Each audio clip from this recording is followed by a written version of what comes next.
छोटा सा कॉन्सेप्ट है, समझ लो बस। कन्वेक्शन मीडियम की जरूरत होती है, हाँ। पार्टिकल का एक्चुअल मूवमेंट होता है, यस, डिस्प्लेसमेंट होता है पार्टिकल का। किसके कारण होता है? टेम्परेचर के डिफरेंस के कारण।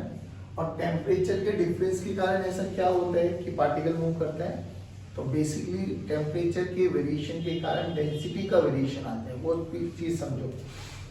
देखो, जब हमने बोला कि किसी भी कंटेनर को जब हम गर्म करते हैं, मान लो इसमें पानी है आपके पास, ठीक है बच्चों, तो जब हम लोगों ने इसको गर्म किया तो पानी का पहले ये वाला मॉलिक्यूल गर्म होगा, अब गर्म होगा तो ये एक्सपेंड करेगा, एक्सपेंड करेगा तो इसकी डेंसिटी के बारे में क्या ख्याल है? देखो, मास कांस्टेंट रहेगा, तो मास कांस्टेंट रहेगा तो density is inversely proportional to v। अगर टेम्परेचर को इंक्रीज करेंगे तो वॉल्यूम क्या हो जाएगी? इंक्रीज, एक्सपेंड करेगा, वॉल्यूम एक्सपेंड करेगा, ज्यादा हो जाएगी तो डेंसिटी क्या हो जाएगी? कम। अब इसकी डेंसिटी कम हो गई, जो ऊपर मॉलिक्यूल है उसकी डेंसिटी ज्यादा है, तो ऑब्वियसली ये ऊपर राइज करेगा और ये नीचे राइज करेगा, and this process will go on. तो ये प्रोसेस कंटिन्यूअसली चलता रहता है, तो इसी को कन्वेक्शन बोलते हैं। इसी को कई किताबों में कन्वेक्शन करंट के नाम से भी जाना जाता है, कि पार्टिकल का एक्चुअल डिस्प्लेसमेंट होता है due to change in temperature, और चेंज इन टेम्परेचर के कारण क्या होता है? डेंसिटी वेरी कर जाती है। सिमिलरली जब हम कन्वेक्शन के बारे में बात करते हैं, कि कन्वेक्शन दो टाइप की होती है, एक जिसको हम बोलते हैं नेचुरल कन्वेक्शन, एक जिसको हम बोलते हैं फोर्स्ड कन्वेक्शन। अब फोर्स्ड कन्वेक्शन का तो कोई भी एग्जांपल दे दो आप जल्दी। जैसे मैक्सिमम लड़के इसको यूज करते हैं, नहाने के बाद जब आपके बाल गीले हो जाते हैं तो ड्रायर वगैरह यूज करते हो, फोर्स्ड कन्वेक्शन है। रूम हीटर वगैरह यूज करते हो आप, एसी यूज करते हो, है ना, दीज हो ना फोर्स्ड कन्वेक्शन, कि आप लोग एक पॉइंट से दूसरे पॉइंट तक पार्टिकल्स को किसी मैकेनिज्म के कारण, किसी मोटर की हेल्प लेके आप उसको एनर्जी प्रोवाइड करो कि वो मूव करे। एक होता है नेचुरल। नेचुरल में आप लोगों ने कभी देखा होगा कि बीचेस वगैरह पे जब आप कभी जाने का मौका मिले तो समंदर और उसके साथ में रेतीली मिट्टी होती है ना, तो जैसी रेतीली मिट्टी जो होती है ना, ये बहुत जल्दी गर्म भी हो जाती है और बहुत जल्दी ठंडी भी हो जाती है। अभी ठंडी गर्म का लॉजिक समझो। ड्यूरिंग डे टाइम अगर हम बात करें, ठीक है, तो अगर हम बात करें, यहाँ पे हमारा सी है और यहाँ हमारा लैंड है, ठीक है बच्चों, तो मतलब ये गर्म हो गया होगा, उसके कंपैरेटिवली ये ज्यादा गर्म है, ज्यादा गर्म है, तो यहाँ के मॉलिक्यूल्स क्या करेंगे? एक्सपैंड होंगे, एक्सपैंड होंगे तो क्या करेंगे? ऊपर की तरफ उठेंगे। अब जब यहाँ के मॉलिक्यूल्स ऊपर चले, देखो अगर मैं यहाँ पे T1 बोलूं, यहाँ पे T2 बोलूं, ड्यूरिंग डे टाइम जो कि सैंड है तो T1 is greater than T2, तो यहाँ के जो मॉलिक्यूल्स होंगे उनकी डेंसिटी, जो यहाँ के मॉलिक्यूल्स होंगे सेम हॉरिजॉन्टल लेवल पे, उनकी डेंसिटी से कम होगी, तो क्या होगा? ये ऊपर उठ जाते हैं। अब ऊपर उठ जाते तो इस वाले जो यहाँ पे स्पेस बना है, इसको कोई ना कोई तो फिल करेगा, तो क्या होगा? यहाँ की जो जिनकी डेंसिटी हाई है इसकी कंपैरेटिवली वो क्या करेंगे? हाई, मतलब यहाँ से यहाँ तक मूव करते हैं ऐसे, और ये ऐसे high density to lower density, and वो ऊपर जाते हैं। बात समझ में आ गई? तो बेसिकली ऐसे ही है, जब हम लोग बात करते हैं तो हमें दिन के समय में रेतीली मिट्टी के आसपास, मतलब समंदर के किनारे में ठंडी ठंडी हवा का एहसास होता है। वो यही रीजन होता है, यहाँ से जो ये ब्रीज, जो हवाएं होती है, ये लोअर, मतलब जहाँ टेम्परेचर हाई होता है वहाँ की तरफ आते हैं due to addition of densities. रात में इसका प्रोसेस बिल्कुल उल्टा होता है।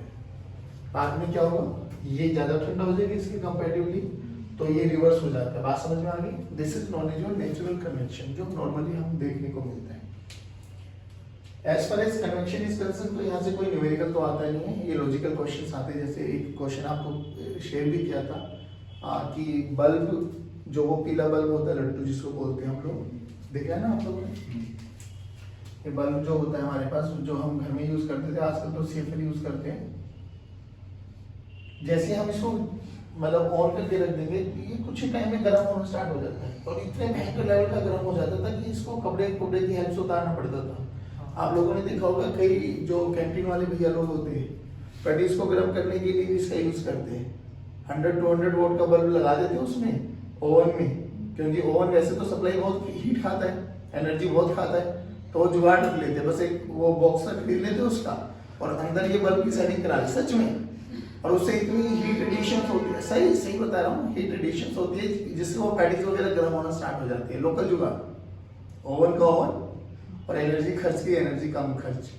तो वो क्या कहता है, तो पूछा गया कि जो ये आपका सरफेस जो होता है ये गर्म हो जाता है बिकॉज ऑफ कौन सा प्रोसेस है, कंडक्शन, कन्वेक्शन या रेडिएशन? नहीं, रेडिएशन। देखो ना ये जो फिलामेंट बोलते हैं इसको, अब जो ये फिलामेंट गर्म होगा तो यहाँ से एनर्जी रेडिएट करेगा। अब इसके अंदर कोई हवा थोड़ी ना होती, तो यहाँ से क्या करेंगे, यहाँ से ये हीट करेगा तो यहाँ से रेडिएशन निकलेगी, और रेडिएशन जाके इसको गर्म करते, तो बेसिकली रेडिएशन फिनोमेना होता है। बात समझ में आ गई? अब ये कन्वेक्शन होता है, बहुत सिंपल सा फंडा है, थोड़ा याद रखना कि टेम्परेचर के डिफरेंस के कारण डेंसिटी का वेरिएशन होता है, और हायर डेंसिटी से लोअर डेंसिटी की तरफ मूव करते तो वो एक करंट कॉन्स्टिट्यूट करते। That's it. आज का जो मेजर पार्ट होगा दैट इज रेडिएशन। अब सुन लो, रेडिएशन वही हम लोगों ने बात करी थी, इलेक्ट्रोमैग्नेटिक वेव्स होती है। अब इलेक्ट्रोमैग्नेटिक वेव्स होते हैं तो लाइट भी इलेक्ट्रोमैग्नेटिक वेव्स का ही एक पार्ट है। तो जो फिनोमिना लाइट में लग सकते हैं, लाइट में कौन कौन से फिनोमिना पढ़े हुए आप लोगों ने? रिफ्लेक्शन, रिफ्रैक्शन, अभी तक है ना, 12th में पढ़ोगे तो इंटरफेरेंस, डायफ्रैक्शन, पोलराइजेशन, ये सब भी होता है। तो जो फिनोमिना लाइट में होता है वो फिनोमिना हम रेडिएशंस में पढ़ सकते हैं। Point number 1। अब यहाँ से ना एक बहुत बेसिक सा डिफरेंस बताना मुझे। हमने बोला था कि लाइट में बेसिकली 3 फिनोमिना होते हैं, RAT, reflection, absorption and transmission. Reflection and transmission हम पढ़ चुके हैं। अब एक और फिनोमिना होता है एब्जॉर्प्शन। एब्जॉर्प्शन का मतलब क्या होता है कि हमने किसी भी ऑब्जेक्ट पे लाइट इंसिडेंट करी, उसने ना रिफ्लेक्ट किया या पार्शियली रिफ्लेक्ट किया, पार्शियली ट्रांसमिट किया, कुछ एब्जॉर्ब भी कर लिया। जैसे कि हम लोग शायद अच्छा आप लोगों को 11th स्टैंडर्ड में जब वो आएंगे ना, 10th स्टैंडर्ड में जब आप लोगों ने लाइट पढ़ी होगी, या किसी भी ये आपके पास जो डिस्कवरी पे चैनल आते हैं, वहाँ नॉर्मली ये एक्सपेरिमेंट कराया जाता है कि एक लेजर लाइट ले लो, let us suppose red colour की लेजर लाइट ले ली, सामने ना 2 बलून रखो, एक ब्लू कलर का और एक रेड कलर का। लेजर लाइट को फिक्स कर दो। फिक्स का मतलब 2 लेजर लाइट ले लेना रेड कलर की, और बलून का जरिए हमने एक ब्लू और एक रेड, ठीक है, दोनों कलर पे ऐसे इंसिडेंट कर दो, फिक्स कर दो इनको। तो यू विल रियलाइज कि आफ्टर सम टाइम एक बलून फूट जाता है। आप बता पाओगे कौन सा फूटेगा? Very good. और ब्लू। अपना वो चतुर दिमाग लग रहा है, दिल कह रहा है रेड, दिमाग कह रहा है नहीं, हाँ ब्लू। रीजन समझो। रेड हमें दिखाई देने का रीजन क्या है? Light, undaunted reflection. रेड हमें क्यों दिखाई दे रहा है? क्योंकि वो सभी लाइट्स को एब्जॉर्ब कर रहा है, केवल और केवल रेड लाइट को ही रिफ्लेक्ट कर रहा है। हाँ, रिफ्लेक्शन का रीजन यही होता है। ये ब्लू कलर है, क्या क्यों दिखाई दिया? लाइट आ रही है, रेडिएशंस आ रही है, सभी वेवलेंथ्स, लेकिन इसने क्या किया? सभी को एब्जॉर्ब कर लिया, किसको रिफ्लेक्ट कर रहा है? ब्लू। दैट्स व्हाई हमें ब्लू दिखाई दिया। तो रिफ्लेक्शन एक फिनोमिना देखने का। तो जब हम लोगों ने ब्लू पे रेड लाइट डाली, हमें दिखाई तो ब्लू दे रहा है, तो रेड लाइट का क्या हो रहा होगा? एब्जॉर्ब कर रहा होगा। अब एब्जॉर्ब कर रहा होगा तो एनर्जी बढ़ेगी घटेगी? एक टाइम पे क्या होगा? बर्स्ट हो जाएगा वो। आप सुनो, यहाँ पे ना बच्चों में बहुत कंफ्यूजन आता है। रिफ्लेक्शन एक प्रोसेस होता है, एक होता है एमिशन। रिफ्लेक्शन और एमिशन में क्या डिफरेंस है? हमने तो एक ही मतलब समझा था आज तक। एमिट है ना, EMI SSION। हाँ हाँ, एमिशन। हाँ, नॉर्मली ऐसे ही समझा जाता है, एक ही मेथड, बट ये दोनों डिफरेंट होते हैं क्योंकि अब हम लोग रेडिएशंस पढ़ रहे हैं। देखो, रिफ्लेक्शन होता है कि कहीं ना कहीं एक सोर्स रखा हुआ होगा, उससे एनर्जी आ रही होगी, एक सरफेस पे वो एनर्जी स्ट्राइक की होगी और उसने बाउंस बैक कर दिया होगा। डन।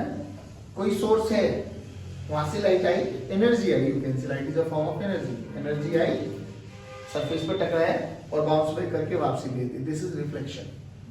सोर्स कोई दूसरा है एनर्जी देने वाला।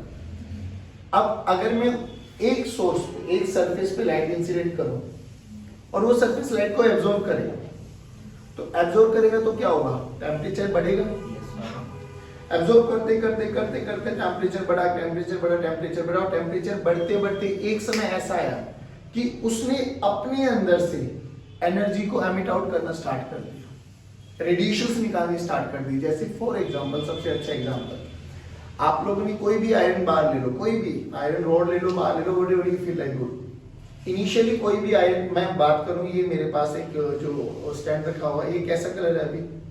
Black colour, perfect. ये हमें ब्लैक दिखाई दे रहा है बिकॉज ऑफ रिफ्लेक्शन। मैं इसी को लूं और गर्म करना स्टार्ट कर दूं, 2-4-5 मिनट रखूं, तो भी कैसा दिखाई देगा? ब्लैक। बट इसका मतलब इसने ये गर्म पकड़ के देखना, उस समय 4-5 मिनट के बाद हमें फील हो जाएगा कि भाई गर्म होने लगा। कॉन्टिन्यूसली मैं इसको गर्म करता जाऊं, गर्म करता जाऊं, फिर क्या होगा? क्या भी ये ब्लैक दिखाई देगा? फिर ये धीरे धीरे कैसा दिखाई दे जाएगा? रेड, ऑरेंज टाइप का। बात समझ में? ऐसा क्यों हुआ? क्योंकि अब इस पे हम एनर्जी दे रहे थे, वो एनर्जी एब्जॉर्ब करता गया। एक पर्टिकुलर टेम्परेचर पे क्या हुआ?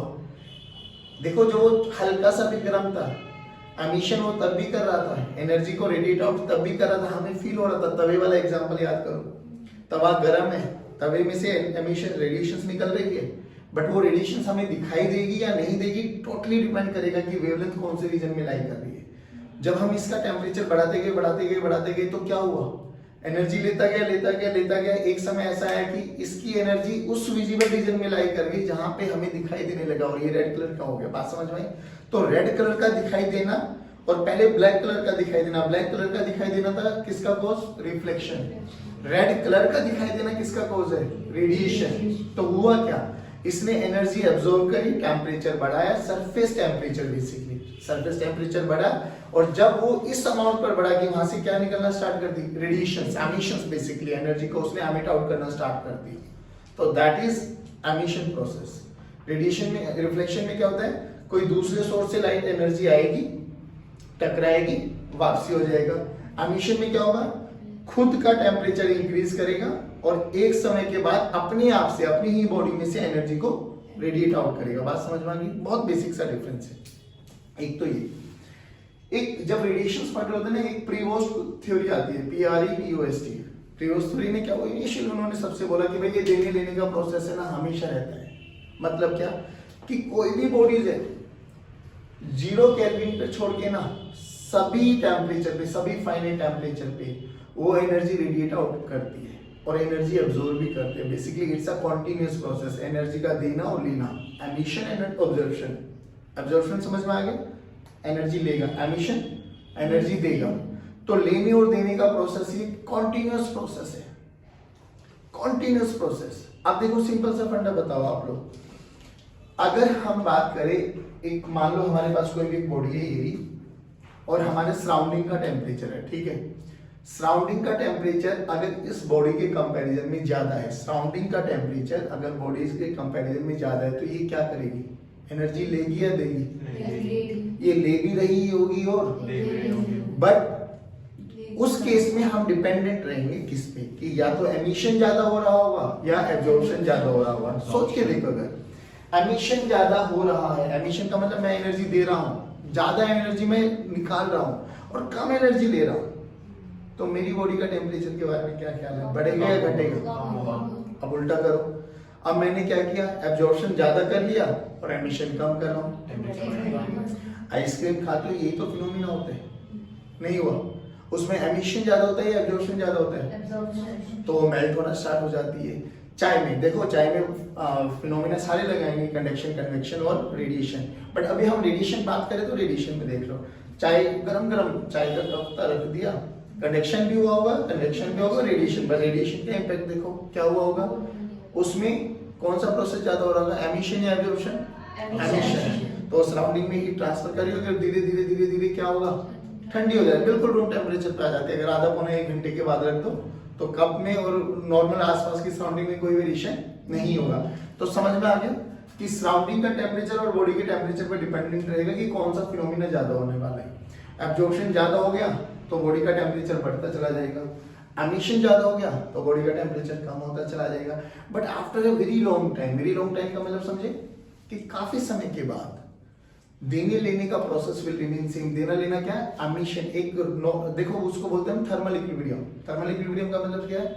कि बहुत लंबे समय के बाद जो एमिशन और एब्जॉर्प्शन हो रहा होगा, मतलब जितनी एनर्जी आ रही होगी उतनी ही जा रही होगी, यानी एक पर्टिकुलर टाइम के बाद उस बॉडी के टेम्परेचर में कोई ज्यादा वेरिएशन आता सबसे बेस्ट एग्जांपल है आपके पास कप की वो चाय वाला एग्जांपल। पहले एब्जॉर्प्शन ज्यादा, एमिशन ज्यादा था, एब्जॉर्प्शन कम था, है ना, ऐसे तो होता ना। हाँ, फिर धीरे धीरे क्या हुआ होगा, रूम टेम्परेचर पे आ गया होगा। यानी अभी नहीं, वो ऐसे नहीं कि रूम टेम्परेचर आने के बाद अब एमिशन नहीं करेगा, वो हर एक टेम्परेचर पर कोई भी बॉडी एमिट भी करती है और एब्जॉर्ब भी करती है। जब थर्मल इक्विलिब्रियम आ जाता है तो जितनी एनर्जी वो एमिट कर रही होगी उतनी ही एब्जॉर्ब कर रही होगी, यानी टेम्परेचर में कोई ज्यादा वेरिएशन नहीं आता। क्या ये बातें समझ में आ गई? नहीं आया समझ में? पक्की बात है। क्या होगा थर्मल इक्विलिब्रियम? क्या बोलते हैं, जल्दी बोलो।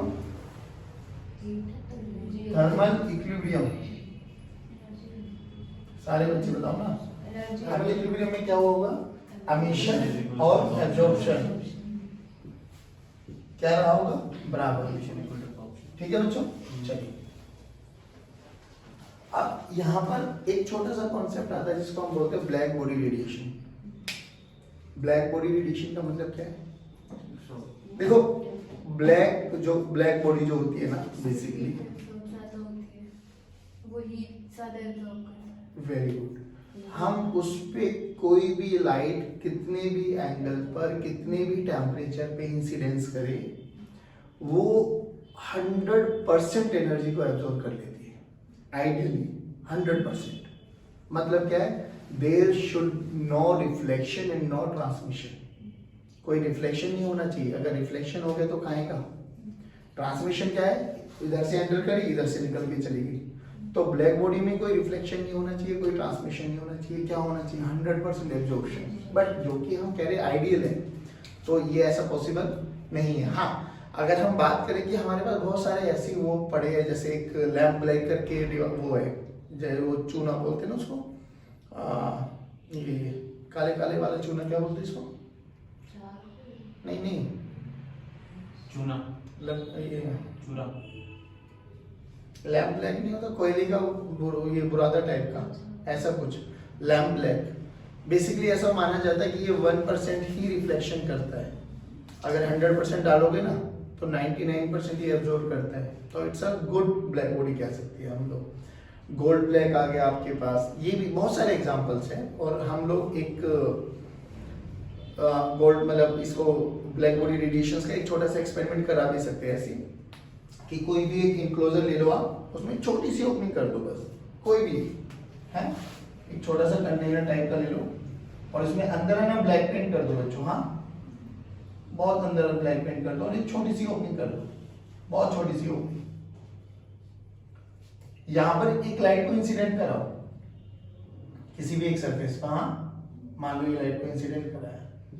अब जब ये लाइट यहाँ पे इंसिडेंस हुई तो क्या होगा, यहाँ पे जो कि लाइट है, और हमने अभी भी बोला था कि रेडिएशंस हर वो नियम फॉलो करेगी जो लाइट करती है। तो यहाँ पे रिफ्लेक्शन और रिफ्लेक्शन हुआ होगा, तो जब लाइट आएगी रिफ्लेक्शन होगा, रिफ्लेक्शन होगा तो एंगल आई एंगल आर के बराबर होगी। ये यहाँ पे जाएगी, फिर यहाँ पे मारेगी, फिर ये ऐसे जाएगी, फिर ये है ना, तो ऐसे ऐसे करता रहेगा। बात समझ में आ रही है? तो बेसिकली हम ये मान सकते हैं कि जब तक मतलब ये नॉर्मली एब्जॉर्ब कर चुका होगा तो ये टकराते हुए इसी में रहेगी, मतलब बाहर नहीं जाने वाली। तो बेसिकली ऐसे ब्लैक बॉडी हम मान सकते हैं कि प्रैक्टिकली हम ऐसा बनाया जा सकता है। और there are lots of example जो आप लोगों को याद होने चाहिए।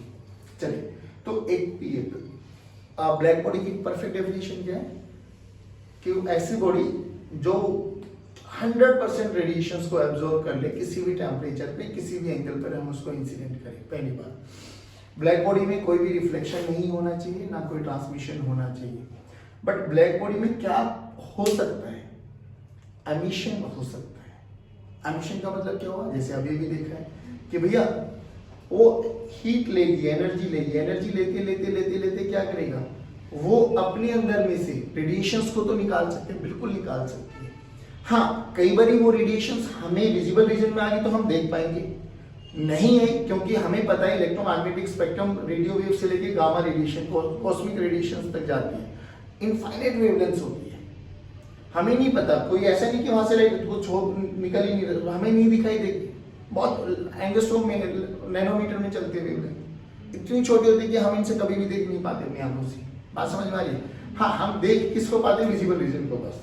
तो विजिबल रीजन में आ जाते हैं तो हमें दिखाई देता है कि यहाँ से लाइट आती हुई दिखाई दे रही है। जैसे कि हम लोग बात करें इंफ्रारेड का बल्ब जो रिमोट के आगे लगा रहता है, बटन दबाते हो तो वो सिग्नल की प्रोसेसिंग होती है ना, उस बल्ब के आगे को हटा लो, उंगली लगा लो और रिमोट में प्लस माइनस का वॉल्यूम का दबा के देखो, कुछ भी नहीं होने वाला, क्योंकि जहां से रेडिएशंस निकल रही थी आपने उसको रोक दिया है। तो ऐसे नहीं कि वहां से लाइट निकलेगी तो ही हमें दिखाई देगा ना, दैट इज नॉट पॉसिबल। नहीं भी दिखाई देगा तो भी वहां से रेडिएशंस निकल रही है, वो अपना कम्युनिकेशन एस्टेब्लिश कर रहा है। बात समझ में आ गई? तो रियलिटी में ऐसा होता है। तो हाँ, हमने क्या बोला कि ब्लैक बॉडी पर जब भी एनर्जी देंगी तो 100% एब्जॉर्ब होनी चाहिए। हाँ, वो धीरे धीरे एमिट आउट कर सकता है, रेडिएशंस के रूप में बाहर निकाल सकता है पक्का एनर्जी को, बट कौन से दो प्रोसेस बिल्कुल नहीं होंगे, ना ट्रांसमिशन होगा ना रिफ्लेक्शन होने वाला। बात समझ में आ गई? अब इसका नाम ब्लैक बॉडी क्यों रखा गया? शायद पीछे रीजन ये रहा होगा क्योंकि ब्लैक कलर जो होता है ना वो एक अच्छा ऑब्जर्वर होता है, मतलब एब्जॉर्ब कर लेता है। बट क्या ब्लैक बॉडी हमेशा ब्लैक कलर की होनी चाहिए? ना, इट इज नॉट नेसेसरी। अगर हमारे पास कोई ऐसी बॉडी है जो एक पर्टिकुलर टेम्परेचर पे सभी प्रकार की रेडिएशंस को भी एमिट आउट कर दे, ऑल पॉसिबल रेडिएशंस, तो भी ब्लैक बॉडी बोला जाता है। जैसे कि सबसे बेस्ट एग्जांपल हमारे पास है सन, स्टार्स वगैरह, ये भी ब्लैक बॉडी है। देखो सन क्या करता है, हर एक पॉसिबल वेवलेंथ को निकालता है एक पर्टिकुलर टेम्परेचर पर, तो वो भी एक ब्लैक बॉडी है। तो ब्लैक बॉडी पहली बात तो ब्लैक कलर की होगी, इसकी कोई गारंटी 100% एब्जॉर्ब कर ले या 100% एमिशन कर दे, तो दोनों ही केस में ब्लैक बॉडी बोला जाता है। बात समझ में आई? बाकी बात आप देखो। तो हमने ये सब चीजें ब्लैक बॉडी के बारे में बात करी, रिफ्लेक्शन और रिफ्रैक्शन खत्म होना चाहिए। अब यहाँ पे ना कुछ टर्म्स होते हैं वो देखो। एक होती है बेटा absorptive power, represented by E, ठीक है। ये क्या होता है? It is defined as the ratio of कितनी हम एनर्जी, हमने मान लो एक सरफेस पे एनर्जी इंसिडेंट करी तो उसमें से उसने कितनी एनर्जी एब्जॉर्ब करी, तो ratio of energy absorb, absorption है तो energy absorb by energy incident, ठीक है ना। ये किसके लिए 1 हो सकता है? ब्लैक बॉडी के लिए, क्योंकि ब्लैक बॉडी की डेफिनेशन अभी भी पढ़ी है कि जितनी इंसिडेंट करोगे उतना ही एब्जॉर्ब करेगा। तो ये 1 हो सकता है किसके लिए बच्चों? Black body. हाँ, फॉर ब्लैक बॉडी अगर हम बात करें ए की वैल्यू क्या हो जाएगी? 1। परफेक्ट ब्लैक बॉडी के बारे में बात करें। अच्छा, ये 0 हो सकता है? हाँ, अगर एनर्जी एब्जॉर्ब ही ना करे, मतलब क्या है, जो एनर्जी आई फटाक से रिफ्लेक्ट कर दे, यानी परफेक्ट जो रिफ्लेक्टर होता है उसके लिए क्या हो जाएगा? 0। क्या हो जाएगा? हाँ, तो परफेक्ट रिफ्लेक्टर अगर हम बात करें या जो भी आपके पास रिफ्लेक्टर होता है, ए की वैल्यू 0, यानी ए जो भी एब्जॉर्प्टिव पावर है वो हमारी कहां से कहां लाया करेगी बच्चों? 0 से लेके 1 के बीच में। तो ए की वैल्यू 0 भी हो सकती है और 1 भी हो सकता है। This is for reflector and this is for black body. यानी किसी भी सरफेस के लिए अगर हम एब्जॉर्प्टिव पावर के बारे में बात करें, मान लो ये कोई भी एक सरफेस है और यहाँ पे बोल दिया गया इसकी एब्जॉर्प्टिव पावर 0.4 है, it's a unitless, energy by energy का रेशियो तो डायमेंशनलेस है। तो 0.4 का क्या मतलब है? मतलब ये है कि अगर मैं इस पे 100 रेडिएशंस डाल रहा हूं तो ये 40 ही एब्जॉर्ब कर पा रहा है, बाकी 60 को ये रिफ्लेक्ट या ट्रांसमिट कर पा रहा है। बात समझ में आ गई? और हर एक सरफेस के लिए ये सब चीजें अलग अलग होगी, अलग अलग टेम्परेचर पे। It's basically material dependent property, material पे डिपेंड करेगा, हर एक मटेरियल की अलग अलग होती है।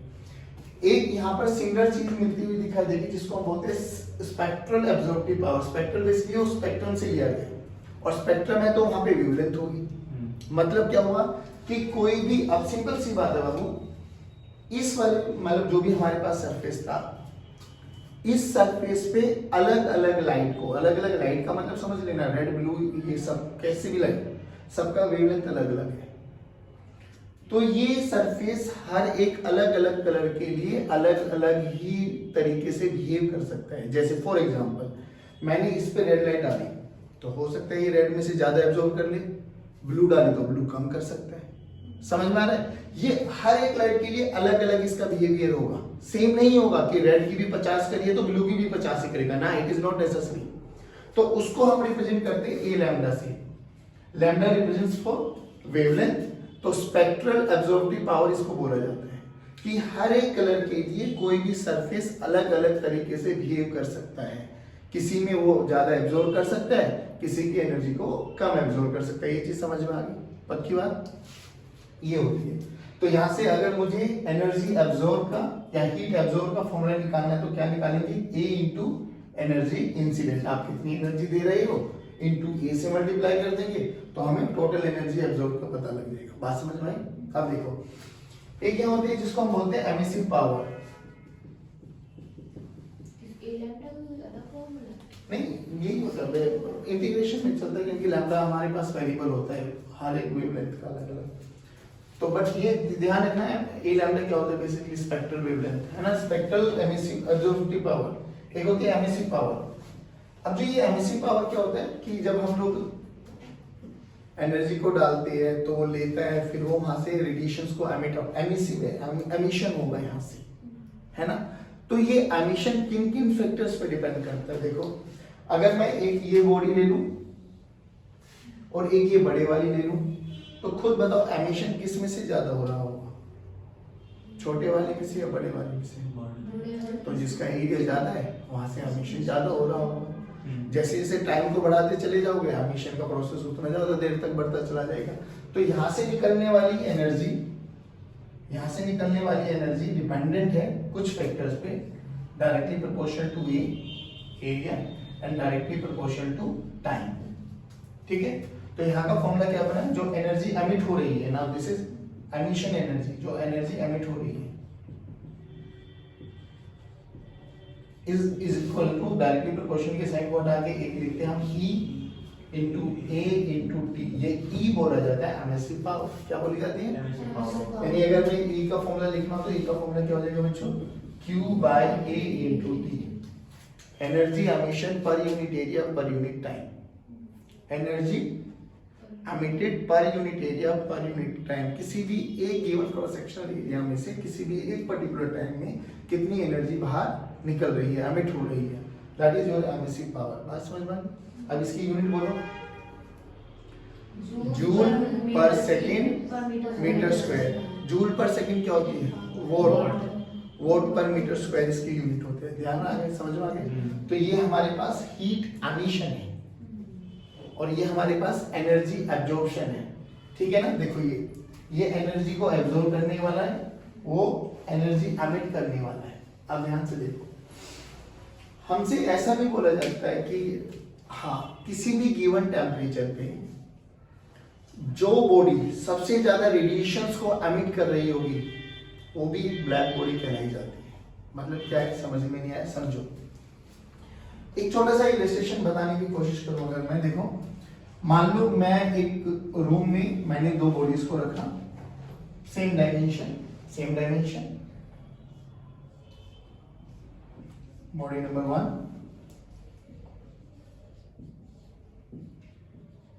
Body number 2। इसका A 0.7 ले लेते हैं, इसका A1 ले लेते हैं। अगर ये A1 हो गया तो इसका मतलब ये क्या है? Black body. क्या है? Black body. मतलब जितनी एनर्जी आएगी उतनी ही एमिट करेगी, पक्का है। इसका टेम्परेचर T मान लेते हैं। ठीक है, तो अभी क्या हुआ होगा? थर्मल इक्विलिब्रियम आएगा। थर्मल इक्विलिब्रियम का मतलब क्या होगा? Emission equals to absorption. ये पक्की बात है। इनिशियली हो सकता है कि it will take some time room temperature तक आने में या थर्मल इक्विलिब्रियम अटेन करने में, it will take some time. But जब थर्मल इक्विलिब्रियम हो चुका होगा तो यानी जो रूम का टेम्परेचर है वही टेम्परेचर इसका हो गया होगा, वही टेम्परेचर इसका हो गया होगा। अब सेम टेम्परेचर पे जो भी इस रूम में जितनी भी एनर्जी आ रही है, डायमेंशन सेम मानिए बाबा, तो जो एनर्जी इस पे इंसिडेंट हो रही है वो इस पे भी हो रही होगी। डन है ना? जितनी एनर्जी इस पे आ रही है उतनी एनर्जी इस पे भी आ रही है। बट उस एनर्जी में से ये कितनी एब्जॉर्ब कर रहे हैं? 0. ये कितनी कर रहे हैं? 1। और थर्मल इक्विलिब्रियम में तो जितनी एब्जॉर्ब करेगा उतना ही एमिट करेगा। नहीं आया? फॉर अ गिवन टेम्परेचर, किसी भी गिवन टेम्परेचर पर जो बॉडी सबसे ज्यादा रेडिएशंस को एमिट आउट करे, क्या वो भी ब्लैक बॉडी कहलाई जाती है? देख लो ना, गिवन टेम्परेचर पे ये 0.7 बेसिकली 100 में से 70 को रेडिएट आउट कर रहा है, ये 100 में से 100 को रेडिएट आउट कर रहा है, एमिट आउट कर रहा है। नहीं आया? तो किसी भी गिवन टेम्परेचर पे जो बॉडी मैक्सिमम रेडिएशंस को एमिट करती है, क्या वो भी एक ब्लैक बॉडी कहलाई जा सकती है? हाँ, बात समझ में आ गई?